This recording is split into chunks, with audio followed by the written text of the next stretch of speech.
Hər vaxtınız xeyir. Sizlər üçün gözəl bir göbələk resepti tapmışam. Onu sizlərlə tez bölüşmək istəyirəm. Göbələk sevərlər, ekrana yaxın əyləşin. Göbələkli, toyuqlu, qaymaqlı bir yemək hazırlayacağıq. Deməli, göbələkləri öncədən qızardırıq. Ayrı bir kənarda, ayrı bir qabda və bir kənara alırıq. Yeni qaza tavamıza götürürük. Yeni tavamıza duru yağ və kara yağı əlavə edirik. Öncədən doğradığım, xırda-xırda doğradığım soğanları bura əlavə edirəm və bir neçə dəqiqə soğanları qovururam. Daha sonra bura öncədən bişirdiyim fileləri əlavə edirəm. Fileləri mən əvvəldən qaynatmışam. Siz qaynatmaya da bilərsiniz. Yəni bu şəkildə də, çiğ şəkildə də əlavə edə bilərsiniz. Və onları da bir yerdə yaxşıca qovururuq, soğan və toyuq filələrini.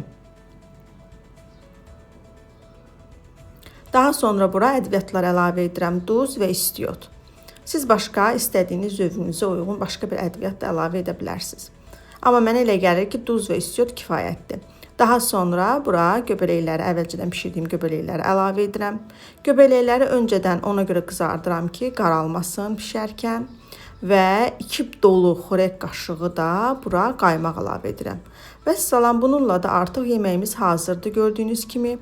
Yanına nə istəyirsiniz qoya bilərsiniz. Belə tək halda da yeyə bilərsiniz. Çox ləzzətli olur. Və artıq yeməyimiz hazırdır. Nuş olsun.